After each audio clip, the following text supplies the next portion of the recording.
What's up, guys? This is Rick Navarro. I am your teacher for this Pixel Laundry Photoshop Academy retouching course. As you can see right there, I am basically doing a quick markup. This is not something I would typically do, but if I was marking this project up for another retoucher, I would just add notes. And the things that you're looking for here is to maintain the texture of the skin as well as the tonal values.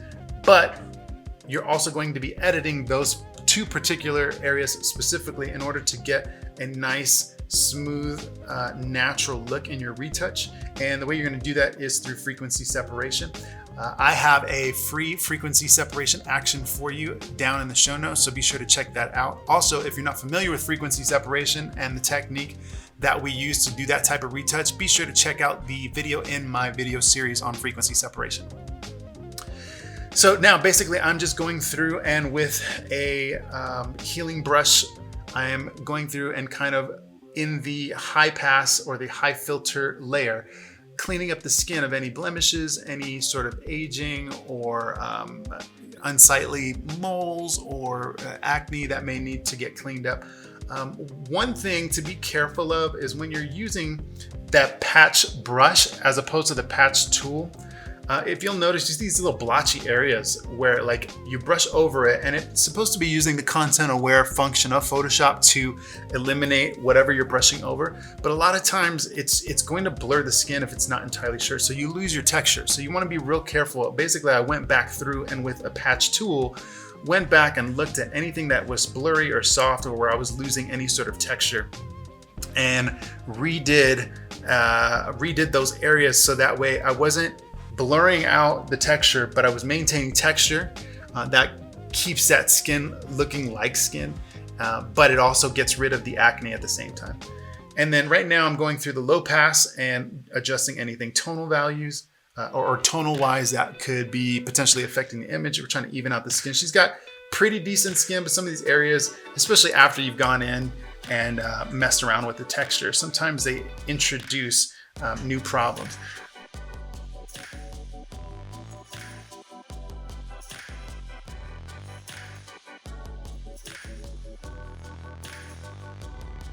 One thing I did notice is that on the high pass layer that if you go into that layer, and you'll notice that even though the high pass layer has been put to linear light and has been adjusted with that sharpening, sometimes it introduces colors, and basically I kind of want the color to be completely separate. I want the texture on one layer and I want the color and the tone on a separate layer. So what I did was I ended up going back into the high pass layer and desaturating it. You can kind of see it there. There was some color in there, so I got rid of it. Basically, that's a Command Shift and U function. If you hit Command Shift U, it's going to desaturate that image completely and get rid of some of those additional colors that I felt like were being introduced. So keep an eye on that. Sometimes, actually most of the time I haven't found that to be a huge issue, but in this particular one I did. So I just used that technique to kind of get rid of additional color. I don't want additional colors in there. I'm trying to manage the colors that are already there. So right now I'm basically just going through and double checking all of the work, making sure that tones look even, that there isn't any blotchiness. I kind of like where I got, and right now I'm just giving the shape a little bit more of a heart shape and less of a square shape. That's a personal preference, and in the industry, that might just depend on the style of the client that you're working with. They may or may not want that. They may want the model to look as natural as possible. They may not. They may want to reshape her face. Again, this is a personal preference, and in case of a professional environment, could be something that is driven more by brand guidelines than it is, my personal preference. You could take it or leave it. I personally felt like it gave her a little bit more of a sleeker shape on her face and also took a little bit of weight off her face. So I use this black and white checker layer because black and white tends to be easier to see on the eyes where the blemishes are. But I had this idea for the dodge and burn layer. Typically after my skin blemish layer, I'm going to go in here and do a dodge and burn, which is basically a contouring of the face, and it's going to push back those darks and bring forward those highlights. She had this kind of dewy look that was already happening naturally within the image, so I kind of wanted to enhance that.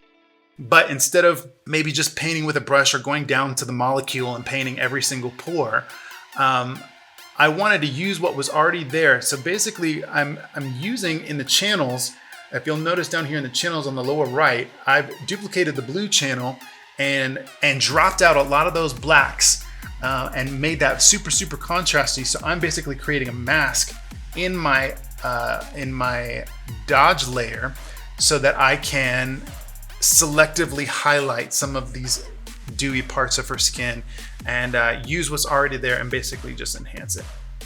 Right now I'm adding a curves layer to the eye to get a little bit more contrast and sharpening of the eye.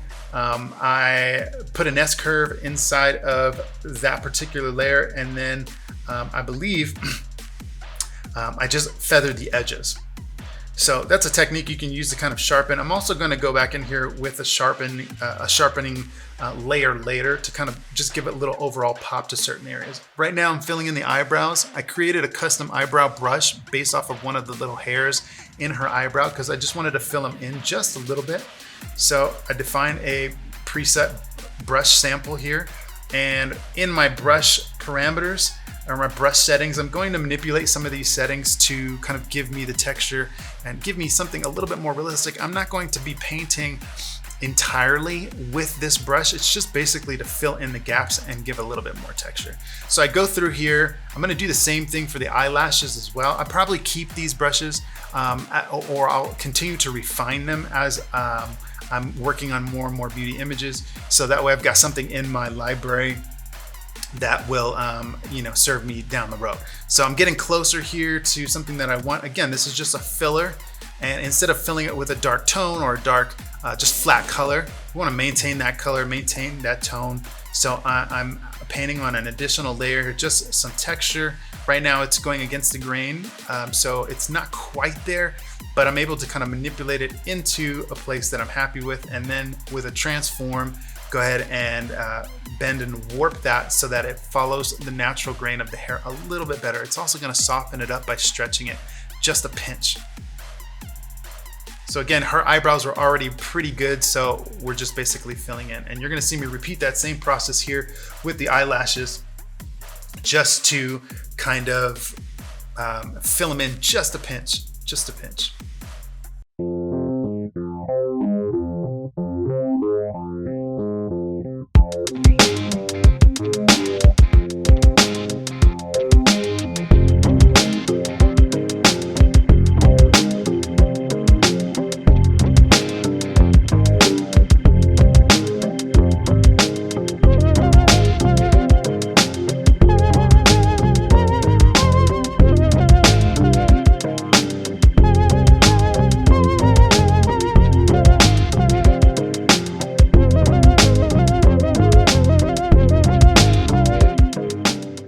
Once I got them in there, I felt like they were a little heavy, so I began to kind of use these blend-if layers to kind of soften them up, create more of a shadow than an actual texture.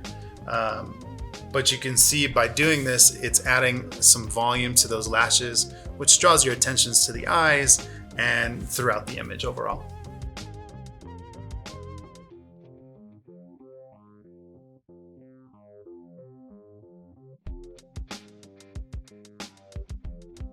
So here's my sharpen layer. Once I get things to kind of where they are, I like to add like a nice little sharpen look to the overall image, and then I mask that out and basically bring back in the sharp areas in areas that I want to draw attention to. So like say for the eyes, or the texture on the brows, under the nose, usually around the lips, and the teeth is another area that I like to address at different times depending on the image. So I'm brushing in that sharpen, and then basically I do one more pass, kind of look at colors, make sure that the shoulders and the skin on the face are matching. I'm looking at overall tonal value. This recording, the screen recording, actually records a fair bit darker than it actually is. So even as I'm looking at it now, I'm noticing that the overall image is very dark, but the actual image is not. Guys, if you like that video, be sure to like, subscribe, hit that notification bell. Thank you so much for watching. We'll catch you on the next one.